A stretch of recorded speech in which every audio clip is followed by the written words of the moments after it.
Hey everyone, it's Ben Hardy here, and in today's going to be reviewing the last V8 powered Toyota Land Cruiser. Before we get in this video, I want to give a huge shout out and thank you to the Brent Brown Toyota here in Orem, Utah for giving me some time with this Land Cruiser. I'm going to include a link to their website in the description down below so you can check out what they have currently. And then on a side note, if you're going to save time and money the next time you purchase a car, link to my car buying guide in the description down below. Let's get into it.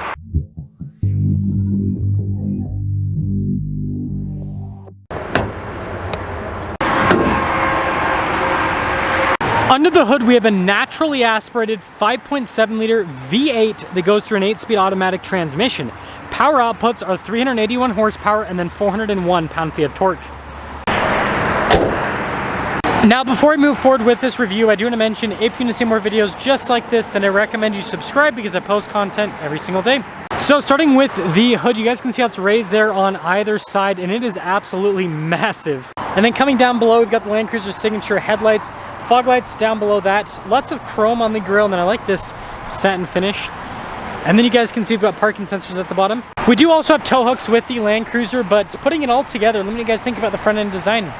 Now around the side here, our tire and wheel setup is 285, 65, 18 in the front and over in the rear. And you guys can see the bronze there on the wheels, BBS forged wheels, looks really good. And yeah, chunky all-terrain tires. We also have little splash guards, and you guys can see with the side steps, and look at the chrome trim there on the side as well, and then also at the bottom of the window. And then here's your full side view with the Land Cruiser. This is where you guys can see the roof rack there at the top.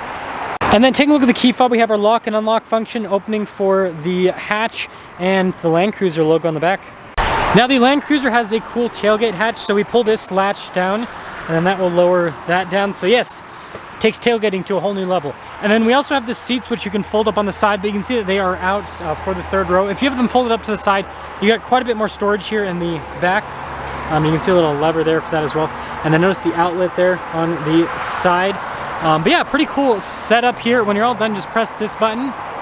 And notice that it won't do anything because we have to have the tailgate up. So first, lift that up and then notice it'll pop down. So it's cool that it has like a safety mechanism in place. Got the Land Cruiser's giant taillights. I mean, everything on this is just so big. And the Land Cruiser logo down below, parking sensors there. And putting it all together, let me guys think about the looks of this generation of Land Cruiser. Now popping inside, we've got soft touch here at the top, and then you guys can see the wood trim, and then we've got the leather trim down below that. And this thing has like 45,000 miles, and this has held up really well over time. And same thing here with the brown leather seats. Now in the third row of the Land Cruiser, we got some cup holders back here. Now the floor is a little bit higher up, so your knees are kind of pushed up a bit. But I will say these back seats, very nice looking, very comfortable. And then headroom back here is actually good, so not a bad place to be. And then the second row is also spacious. We have a little storage net here. And then you guys can see with the vents down below, we have heated seats here in the back. We also have our own climate zone, which is really cool. And then headroom in the second row, it's good. Now taking a look at the front door panel, you guys can see again soft touch here and then the wood trim down below. We also have our memory seat function and then more of the leather trim here. All of the windows are automatic, and then there's a quick look at the mirrors. They do have blind spot monitoring. And then here's the front seat again with the nice leather trim, power adjustments here on the side. And then you guys can see for the mirrors to power fold them in, and then more of that wood trim and then soft touch on the dash.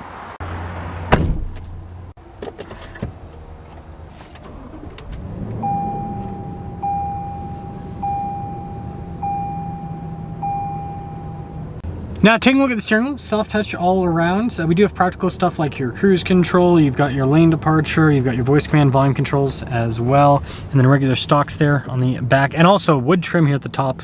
Now we have this mostly analog gauge cluster. You do have a screen there in the center which you can use to scroll through different bits of info here on the Land Cruiser. Pretty standard stuff. Now in reverse, we do have a backup camera with trajectory lines that turn with the steering wheel, and resolution with it is solid. And then as for the rest of the infotainment system, so first off, you do have like some shortcut buttons down below, but it does also function as a touchscreen. A little bit more old school, but it works. And then you do have some climate controls here just down below. And speaking of down below, I do like this trim here, and I think that looks cool. And then with the glove box, that's big. Got some wood trim there up above. And then some analog radio controls here. And then I'm gonna move the shifter so you guys can see heated and cooled seat controls, heated steering wheel as well. Shifter there for the 8-speed automatic. And then you do have your 2-speed transfer case control right there. It also has trail turn assist, which is cool. You've got your hill climb assist, and we do have our multi-terrain select / crawl control, center locking differential, your stability control, your ECT second, and then ECT power function. Here's a closer look at those two buttons. And then we've got a cup holders here, and then big center console. Did I not open it up all the way? There you go. It's a refrigerator too. Fancy. And then last but not least, we do have controls here for the sunroof.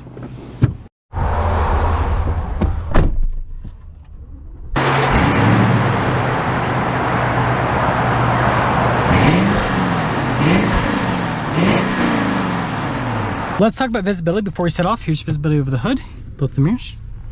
Throughout the rest of the rear. And Land Cruiser away, aka my biggest regret. I'll talk about this in the review. But initially setting off, first off, seat comfort's so good, and these seats are really wide, so like, you know, if you're a really big person, you'll fit in the Land Cruiser. That's one of the things that I do like about this, and it just has a spacious feel in general, which I really appreciate. But yeah, good torque out of the V8 so far. I mean, obviously we're not up on the road yet, but I mean, just, you know, some cars, even in the parking lot, like I've got to get into the throttle a bit. This, no, not at all. It just moves. Now it does have that tank feel that you get in stuff like the, you know, G-Wagon, for example, the Wrangler 392. But it also has very floaty suspension feel. Like the suspension's very floaty. Yeah, engine transmission combo is so smooth. Yeah, this 8-speed is so much better than the 6-speed that was in the Tundra paired to this engine. I don't know why they didn't do the 8-speed in the Tundra. I think that was a mistake. But it's very comfortable. Like this interior just feels cozy, because again, it's like, it's very open. Like it's a big feeling car. But I don't know, it's hard to explain. If you've ever been in a Land Cruiser, I think you'll, like, you know what I'm talking about. It's just, like, maybe it's also the seat comfort. It's a comfortable place to be. You feel like, maybe it's also the tank-like feel too. Like, you just feel so safe in this car. It's a really weird experience, but it's nice. Steering's good too. Yeah, definitely like the turn-in and everything.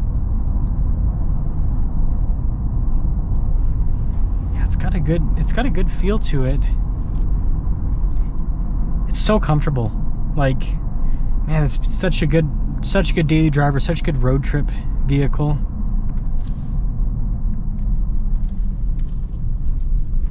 I like the wood trim too on the steering wheel. I used to not be a fan of wood trim, but now that I'm getting older, I like it. I really do. And kind of see what the acceleration's like here. It's got some good power. It's not like insanely fast, but it's got good power. Again, it's a big V8, and I mean, it's a big vehicle, but it moves. So, summing things up here at the Land Cruiser and talking about Ben Hardy's big regret. Also, did I go over that? No, I didn't. Wireless phone charging pad. I think there's a reason why these are still trading for above original MSRP. This is such a cool vehicle, right? So iconic, and this has a really good setup. Naturally aspirated V8. Like, this is gonna last forever. And so you have that part of it that's really appealing, is the reliability and the heritage and all of that. And it just drives so well. It's such a comfortable vehicle.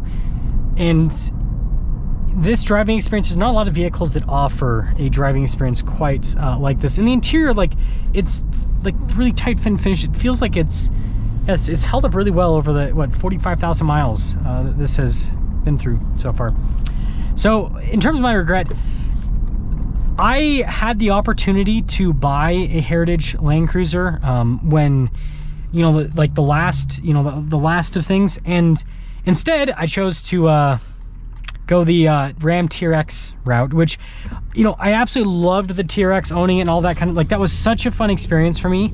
But like, now looking, like, I couldn't really trade that experience, but like, now looking back, I'm like, man, if I could have gotten a Land Cruiser at, you know, original MSRP, then not only would the vehicle still be worth what I paid for it, you know, back then, but I didn't keep the TRX, and all the other vehicles I had after that, like the Raptor and everything, I didn't keep those.